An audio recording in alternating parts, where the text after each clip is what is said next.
So what are the beams? So beams are the basic parts of any frame structure, like as shown in the figure. That you could see a steel frame structure with which comprises of columns, which are basically compression members, and then there are beams, which are basically flexural members, not entirely the tension member but flexural members. ठीक है, इस पर load जो apply हो रहा है वो member जिनमें बेंडिंग आती है और जो उस बेंडिंग के कॉरस्पॉन्डिंगली फ्लेक्सुरल स्ट्रेसेस डेवलप होते हैं, that is designed a bit differently from the tension members. So basically आपको ये एक बीम्स नज़र आ रही है, जैसे कि ये आपको ये चीज़ है, ठीक है. And in this case, these are the columns, and obviously these girders are designed as a beam, and these purlins are also designed as beams. As you can see, another example of steel beams that are used in bridges.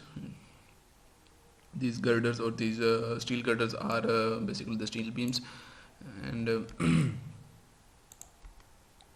here's the example that this is the truss, and above it, to support the roofing system, this system is called purling, as shown in this thing. So these are also designed as steel beams. So now we're gonna look at how the beams behaves when the stresses are applied to it. Let's say if this is the example, and if UDL is applied over it, so what's going to happen according to that, in response to that, the top fiber would be feeling the compressive stresses. There would be compressive stresses in the top fiber. However, in the bottom fibers there would be tensile stresses. So compression would be at the top of this beam, and there would be tension in this thing.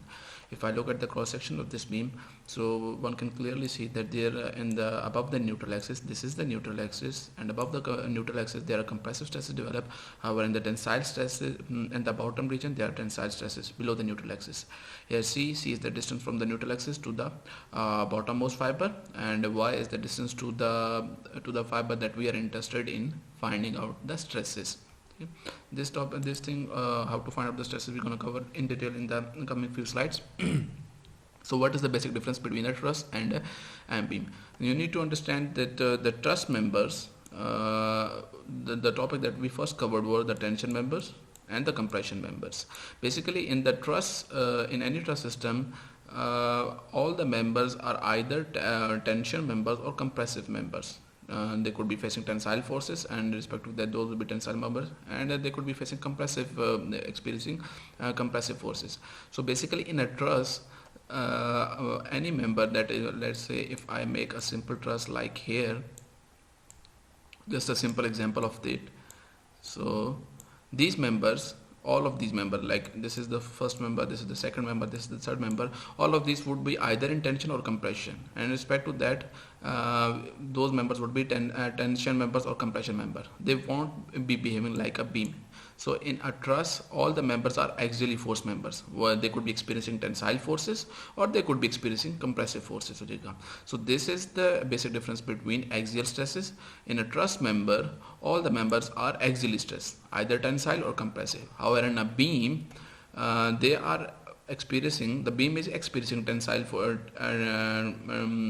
stress and compressive stresses, but they are respective to the not axial forces. They are not experiencing the axial forces, but they are experiencing the bending phenomena, bending movements. So in response to that, that's the basic difference. And that in a truss, all the members are axial stressed. However, in case of beams, all the members or a beam is a flexurally stressed member, and in respect to that, corresponding to the flexure, there would be tension and compression. So this is the basic difference. Obviously, there would also be tensile stress and compressive stress, but those would be corresponding to the bending moment. You got the difference between axially force members, and one is flexural stress members. Here are the few commonly used sections for a beam section. Most common shapes that are most commonly used are a W section or S section. However, there are chances there are places that we could be using channel section as well as tubular sections. But most frequently used shapes for a beam sections are W section or S sections. There's another thing called M, which resembles to these shapes, but there's a slight difference between W and M section. So these are the commonly used shapes for a beam section. So how to design a beam? What should we be taking care of? it should be make sure that the load carrying capacity of a beam which we are designing should be greater than the applied load. So load carrying capacity, which we're going to find out by this formula phi mn. Here mn is the nominal load carrying capacity or moment carrying capacity, which should be greater than equal to mu. So the formula for the nominal moment carrying capacity is this one. We have read this formula in the previous chapters in the previous subjects. So अगर हमें moment nominal moment के लिए formula पढ़ना हो तो हमारे पास क्या हो जाता है, we have read this formula sigma is equal to M Y over I. So basically here F is equal to sigma, the stress is produced, m is the nominal moment carrying capacity, y divided by I. So this is the formula, and we need to make sure that our moment carrying capacity should be greater than equal to u. Here phi is the strength reduction factor or resistance factor, and this value is 0.9 for the case of beams when we are finding out its moment carrying capacity of any beam.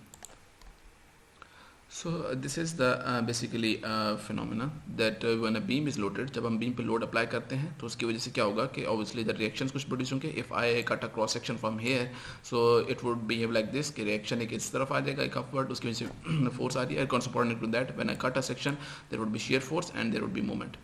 If I look at the cross section, as I have shown that it is a W section or I section, तो क्या हो जाएगा कि ये इसकी अगर neutral axis है, so C is the distance from the neutral axis to the topmost fiber, where Y is the distance to any fiber that we are interested in. Top पे क्या कंप्रेसिव स्ट्रेसेस प्रोड्यूस होंगे, bottom पे क्या tensile stresses produce होंगे. और ये stresses क्यों produce हो रहे हैं? बिकॉज इसमें क्या हो रही है, बेंडिंग इन्वॉल्व हो रही है. These are not axial stress. This is the basic difference. ठीक है, एक मेंबर अगर अपनी पोजीशन में था उसमें बेंडिंग इन्वॉल्व हुई, क्या हुआ, क्योंकि मूवमेंट की वजह से हो जाएगी. And the corresponding stresses, the compressive and tensile stresses produce are basically the flexure stresses. तो we need to be clear about this thing, and then this is the thing. और उसके बाद हमारे पास हम अभी फार्मूला पढ़ चुके हैं. So things are repeating that we have read earlier, that F is equal to M Y over I. F could be denoted as sigma. और F Y is the yielding stress, वो stress जहाँ पे member जाके yield हो जाएगा, and that would be the load carrying capacity, nominal load carrying capacity M N. And obviously once the member starts yielding, so it's going to start at the top and then it's going to proceed to the bottom. ये हम इंशाल्लाह अगली slide में देखेंगे कि कैसे होता है. सो हमारे पास m would be replace by M N, मतलब उसकी जो मैक्सिमम लोड कैरिंग कैपेसिटी है. c is the distance from the, obviously maximum जो स्ट्रेसेस होंगे वो टॉप पे प्रोड्यूस हो रहेंगे, तो c is the distance from the neutral axis to the top most fibre, और द बॉटम मोस्ट फाइबर भी हो सकता है, इधर से लेकर इधर तक भी हो सकता है. i is the moment of inertia. अब ये टर्म जो हो जाती है, अगर मैं इसको दोबारा से देखूँ, this c gonna come to this thing, denominator में आ जाएगा, तो क्या हो जाएगा, M N divided by moment of inertia divided by c. हमारे पास ये आ जाएगा yielding stress is equal to this. और उसके बाद यील्डिंग स्ट्रेस क्या हो जाएगा, हमारे पास नॉमिनल लोड, नॉमिनल मोमेंट, और आई डिवाइडेड बाय सी, इसको हम क्या बोलते हैं, सेक्शन मॉडुलस. ठीक है, आई डिवाइड बाय सी क्या बन जाता है, section modulus, and we gonna denoted by S. और यही इक्वेशन दोबारा से फिर शिफ्ट कैसे हो जाएगी कि ये एस अगर इस साइड पर आ जाए तो हमारे पास nominal moment carrying capacity, how we gonna find out, the formula for it is yielding stress into the section modulus. So इस तरीके से जो कि हम प्रीवियस स्लाइड में देख रहे थे कि हमने मोमेंट कैरिंग कैपेसिटी हमने कैसे फाइंड आउट करनी है, हमने नॉमिनल मोमेंट कैसे फाइंड आउट करना है, उसके लिए ये फार्मूला डिराइव हमने कर लिया सिंप्लीफाई करके. सिंपल सा फार्मूला है equal to M Y over I, और आई डिवाइडेड बाय जो अगर c हो जाए मैक्सिमम तो that would B section modulus, और सेक्शन मॉडुलस जब मैं s से मल्टीप्लाई कर दूंगा तो मेरे पास उसकी नॉमिनल मोमेंट आ जाएगी. फिर सिंपली मैं इसको फाई से मल्टीप्लाई करूंगा तो मेरे पास उसकी बीम की जो फ्लेक्सुरल कैपेसिटी या मोमेंट कैरिंग कैपेसिटी आ जाएगी. इस तरीके से हम फाइंड आउट करेंगे. सो ये फार्मूला था. अब एक छोटा सा डिफरेंस आता है. सबसे पहले हम इसका बिहेवियर देख लेते हैं. एक फेलियर, एक बीम फेल होती कैसे है. तो सबसे पहले क्या है, लेट्स से हमारे पास ये एक बीम है जो कि स्टील बीम है और उसका डब्ल्यू सेक्शन है. ठीक है, कोई भी सेक्शन हो सकता है, इट्स नॉट नेसेसरी कि सिर्फ डब्ल्यू सेक्शन.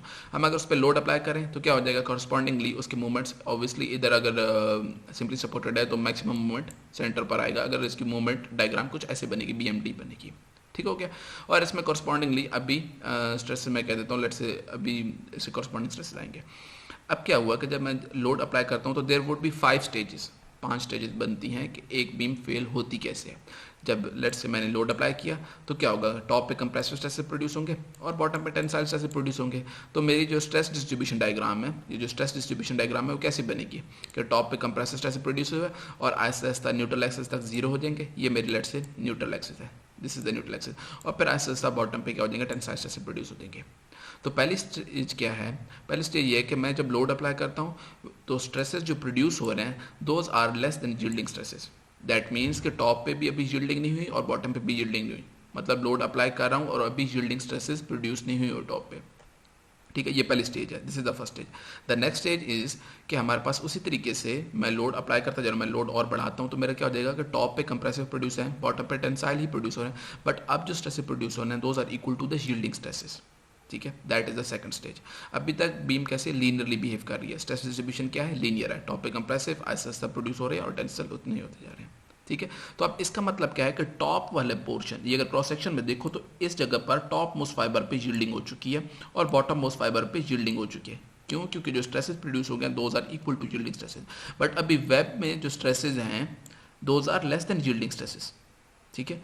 अब थर्ड स्टेज ऐसी आती है, जैसे मैं अब ये लोड अप्लाई कर रहा हूँ, तो अब क्या हुआ, टॉप पे तो यील्डिंग हो गई, अब आहिस्ता आहिस्ता मेरा जो स्ट्रेस स्ट्रेन बिहेवियर है वो क्या हो रहा है कि पहले ये ऐसे स्ट्रेट लाइन थी, ऐसे थी, अब क्या होना शुरू हो गया कि सिर्फ टॉप पे यील्डिंग नहीं हो रही, अब उससे नीचे कुछ फाइबर हैं, लेट्स से फ्लैंज के बॉटम तक या वेब के कुछ पोर्शन में भी यील्डिंग होगी, तो इस वजह से मेरे जो यील्डिंग स्ट्रेसेस हैं वो थोड़ा सा नीचे ऐसे आ जाएंगे, प्रोलॉन्ग हो जाएंगे और ऐसे करके आ जाएंगे और उसके बाद फिर इस तरीके से हो जाएंगे।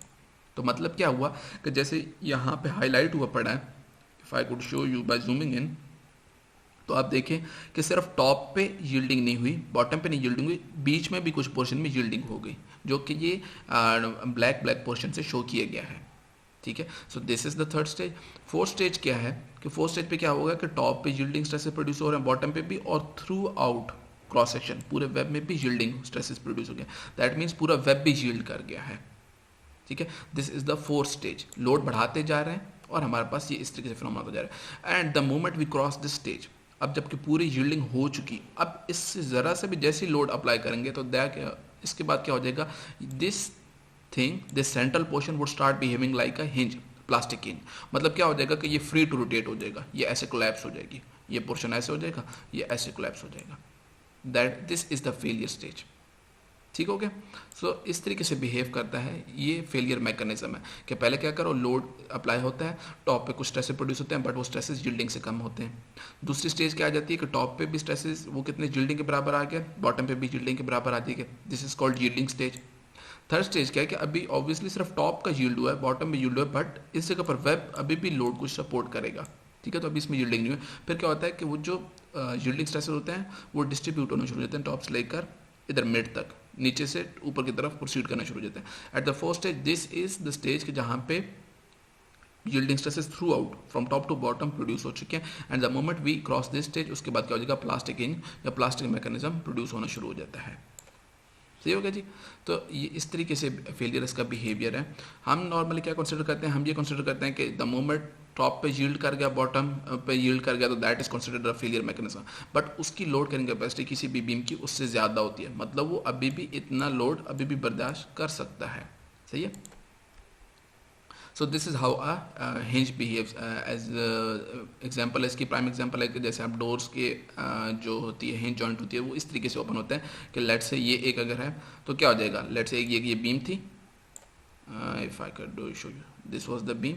सो क्या हो जाएगा, अगर इधर ये हिंज बनना शुरू हो जाए, हिंज इज दिस पोर्शन, तो क्या हो जाएगा कि ये दोनों पोर्शन फ्री टू रोटेट हो जाएंगे, दैट मीन्स जब मैं लोड अप्लाई करूँगा तो क्या हो जाएगा, वो ऐसे फ्रीली वो मूव करना शुरू हो जाएगी, जैसे आपका ये डोर वाली जो हिंज है, it would start behaving like this, that means कि उसकी फर्दर लोड कैरिंग कैपेसिटी खत्म होगी, जैसे अप्लाई करेगा one portion would be free to move with respect to another. So this is how hinge phenomena takes place, मतलब जब ये stage आ जाए दैट मीन उसके बाद लोड कैरिंग कैपेसिटी खत्म होगी and the failure would resultantly happen और उसके बाद कोलैप्स हो जाएगा।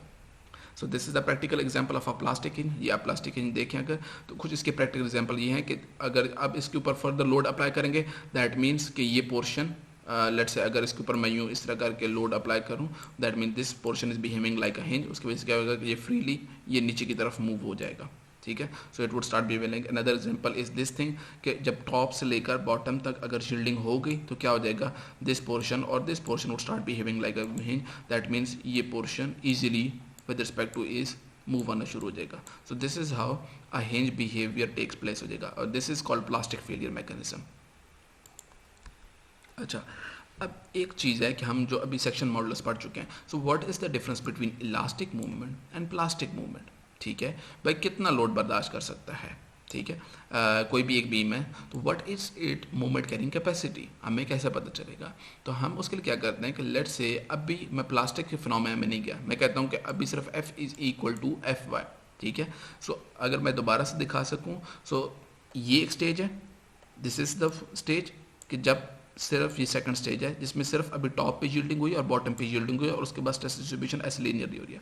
And another stage is this, ये फोर्थ स्टेज है कि जिसमें टॉप से लेकर बॉटम तक through out yielding stresses develop हो जाएंगे, ठीक है। This is the ultimate stage, ठीक है।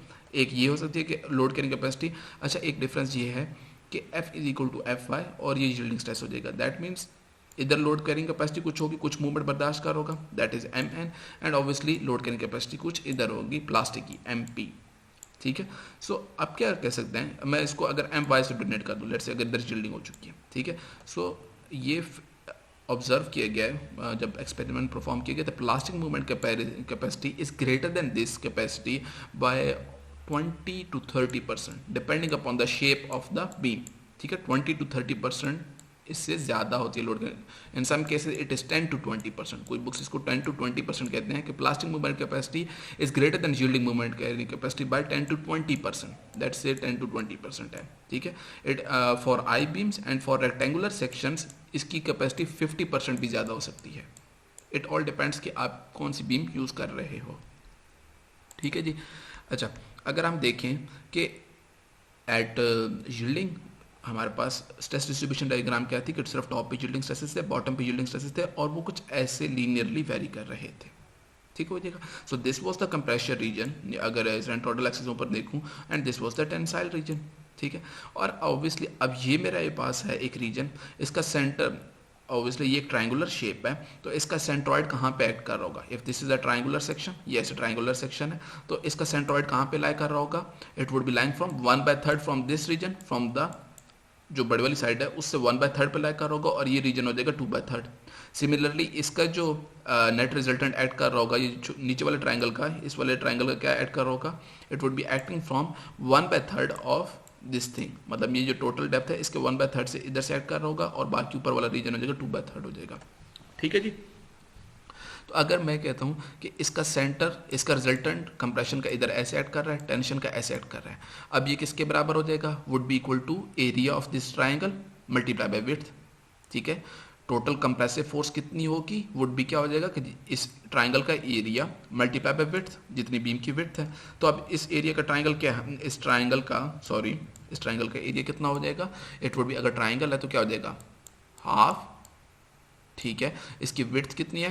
लेट्स से अगर ये this is the base, half base multiply by height, तो बेस कितनी हो जाएगी? d/2, तो मैं कर दूं half multiply by d divide by 2, और हाइट कितनी होगी? fy। ये तो हो गया एरिया इस ट्राइंगल का, ठीक है। तो मैं कहते हैं हाफ fy इंटू d/2, और मैं उसको जब उसकी विड्थ से मल्टीप्लाई कर दूंगा तो मेरे पास टोटल कंप्रेसिव फोर्स आ जाएगी। सो टोटल कंप्रेसिव फोर्स किसके बराबर आई? हाफ, ठीक है। बेस कितनी आ गई? d/2, और हाइट कितनी आ गई? fy। तो ये हो जाएगा एरिया ऑफ ट्राइंगल, और जब आप उसको उसकी विड्थ से मल्टीप्लाई करोगे तो आपके पास टोटल कंप्रेसिव फोर्स आ जाएगी, ठीक हो जाएगा। सिमिलरली टेंसाइल फोर्स कितनी आती है? वो इसी तरीके से हाफ d/2, ठीक है। अब इस लोअर ट्रायंगल का क्या करोगे? तो d/2 इसकी बेस है, हाइट कितना fy है, और उसको जब इसके बी से मल्टीप्लाई करोगे तो ये हो जाएगा। तो सिमिलरली जितनी कंप्रेसिव फोर्स होगी उतनी ही टेंसाइल फोर्स होगी, ठीक हो जाएगा। अब ऑब्वियसली ये एक ऑब्वियसली कंप्रेसिव फोर्स है, टेंसाइल फोर्स है, तो ये एक रेजिस्टिंग मोमेंट कपल प्रोड्यूस करेंगे, और इन दोनों के दरमियान मोमेंट आर्म कितना होगा? That would be 2/3 of d, ठीक है।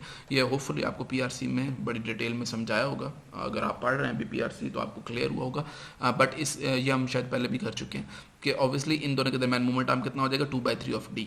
ये कितना हो जाएगा? 2/3 ऑफ d। ये मैं फिर से एक समझा दूं वैसे कि करने के लिए क्या हो जाएगा कि ये रीजन यहाँ से लेकर यहाँ तक कितना होता है, अगर मैं एक्सप्लेन कर सकूँ तो ये कितना हो जाएगा? ये इस पूरे वाले ये जो इधर से लेकर इधर तक डेप्थ है इसका क्या हो जाएगा? 1/3, ठीक है। तो अगर मैं डोनेट करूँ यहाँ से लेकर यहाँ तक की डेप्थ कितनी है, अगर इसको मैं शो कर सकूँ, so it would B 1/3 multiply by d/2।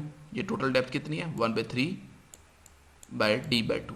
ये इधर से लेकर इधर तक, ये इधर से लेकर इधर तक, और ये बाकी कितना बच जाएगा? यहाँ से लेकर यहाँ तक कितना बच जाएगा? It would be 2/3 of d/2, तो वो क्या बच जाएगा, अगर मैं यहाँ से शो करूँ इधर से लेकर इधर तक, ये डेप्थ कितनी होगी यहाँ से लेकर यहाँ तक, and this would be 2/3 of d/2, 2/3 of d/2। ठीक है, अब ये भी 2/3 ऑफ d/2 है, और यहाँ से लेकर यहाँ तक भी कितना हो जाएगा, ये इसके लिए नीचे वाले ट्रायंगल के लिए भी क्या हो जाएगा 2/3 ऑफ d/2, तो 2 टाइम्स आ जाएगा 2/3 ऑफ d/2। अगर मैं ये टोटल इधर से लेकर इधर तक हो जाएगा। ठीक है, तो 2/3 ऑफ d/2 ये 2 बार हो जाएगा, तो ये 2 अगर इस 2 से मल्टीप्लाई हो जाए तो we would be left with 2/3 of d। तो इस तरीके से टोटल कंप्रेशन फोर्स और टेंशन फोर्स के दरमियान जो मूवमेंट आर्म होगा this would be 2/3 of depth. ठीक है, होपफुली आपको क्लियर हुआ होगा।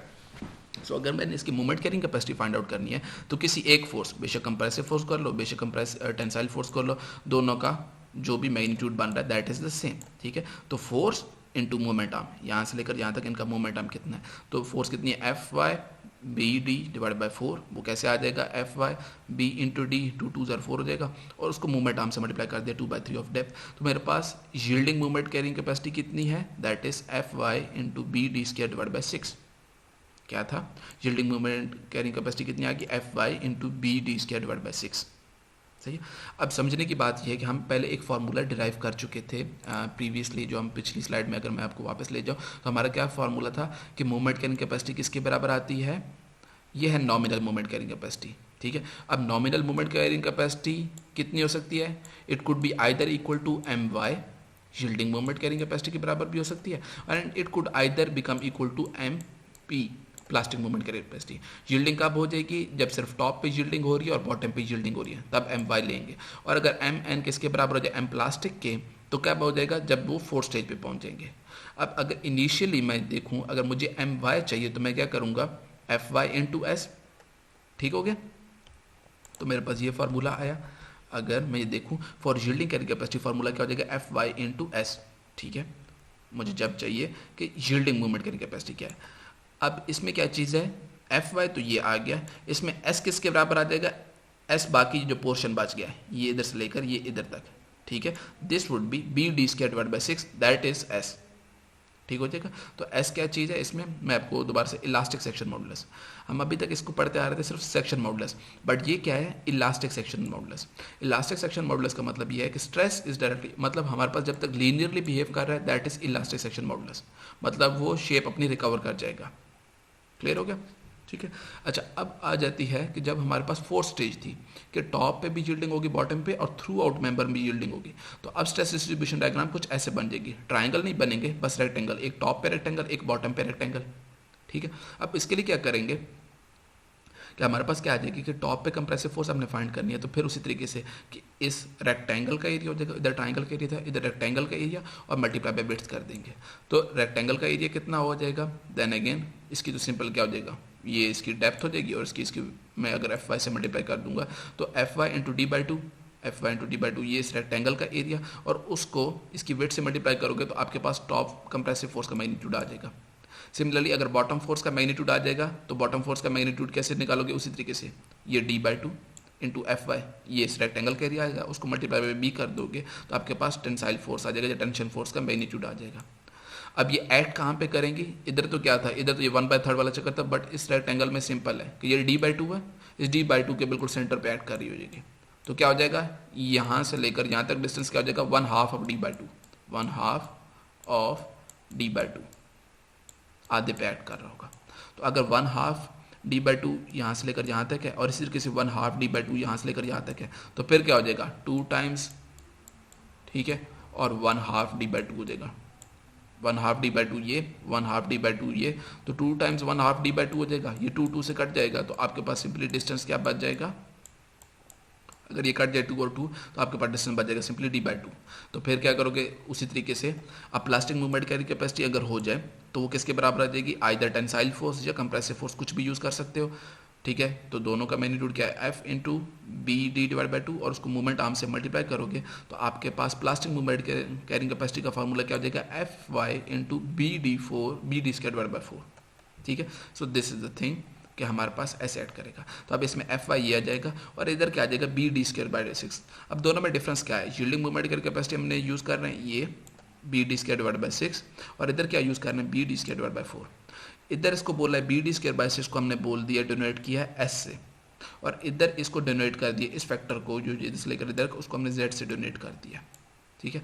अब ये एस क्या है, एस को बोलेंगे हम, ये भी सेक्शन मॉडुलस है, ये भी सेक्शन मॉडुलस है, बट ये हो जाएगा elastic section modulus, elastic section modulus, और ये जो जेड हो जाएगा ये हो जाएगा प्लास्टिक सेक्शन मॉडुलस, ठीक है।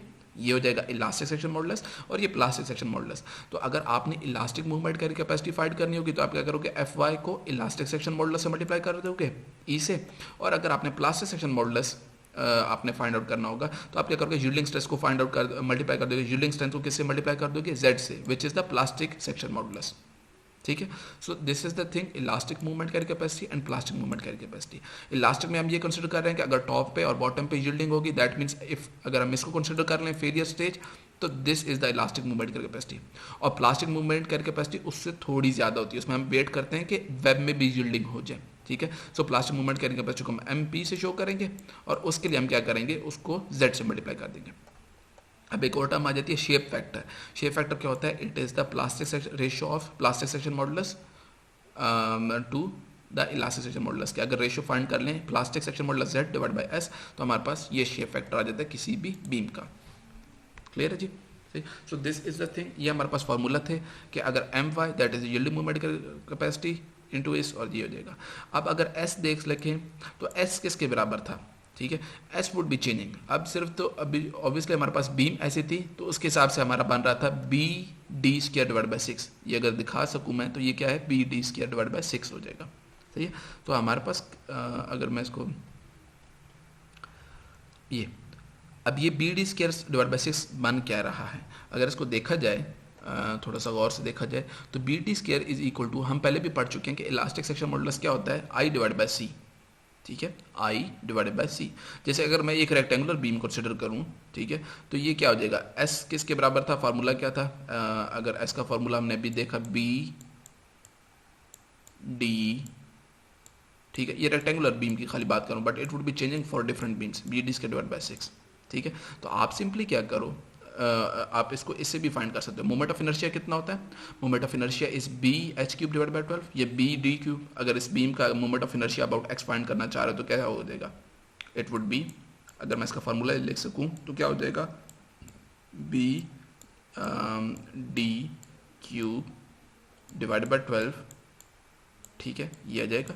और उसके बाद क्या हो जाएगा, C is the distance from centre most fibre neutral axis to the top most fibre और बॉटम मोस्ट फाइबर, ठीक है। अगर तो रेक्टेंगुलर बीम है तो सी बराबर हो जाएगा टॉप के लिए भी और बॉटम के लिए भी, और अगर डिफरेंट एक अनसिमेट्रिकल सी शेप है तो ये सी की वैल्यू टॉप के लिए कुछ और होगी और बॉटम के लिए कुछ और हो जाएगी।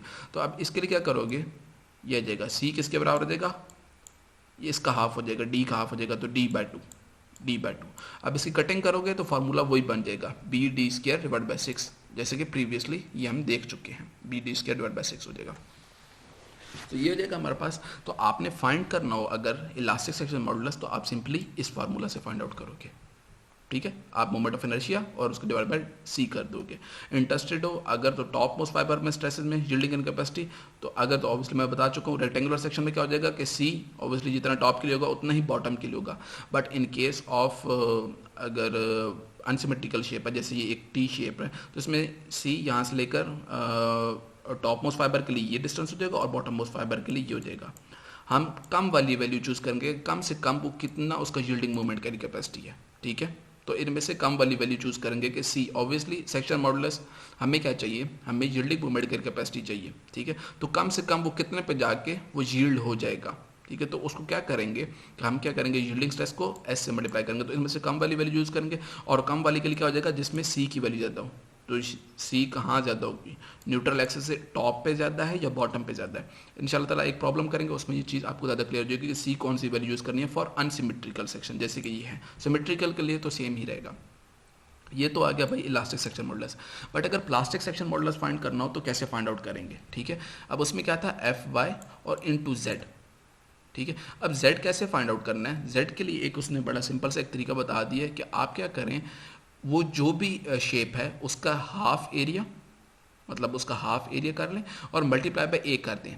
अब ए क्या चीज़ है, A is the movement arm, A is the moment arm. अगर मैं प्रीवियसली रिपीट कर सकूं तो यस यही था।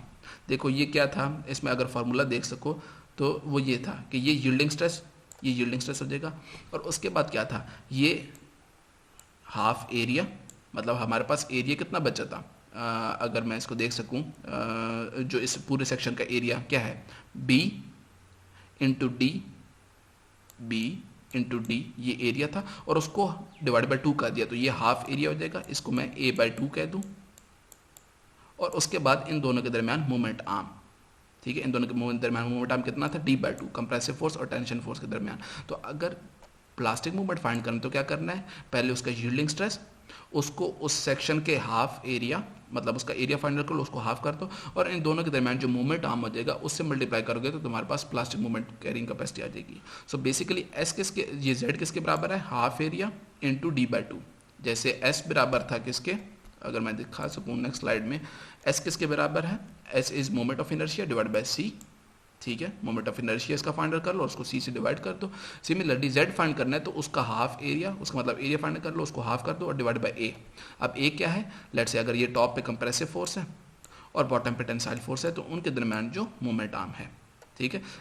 जैसे आप भी देख सकते हो डी सेक्शन में, डी सेक्शन में क्या हो जाएगा कि ये देखो, लेट से अगर टॉप पे मैं कह दूँ कि this is the compressive force और बॉटम पे इधर है टेंसाइल फोर्स, तो इन दोनों के दरमियान जो मोमेंट आ जाएगा this is the A distance हो जाएगा, ठीक है। बाकी इसका हाफ एरिया कैसे फाइंड आउट कर लेंगे, देखो इसके लिए तो इजी है, सिंपली क्या कर लो, बी मल्टीप्लाई बाय डी, ठीक है, और उसको हाफ कर देना।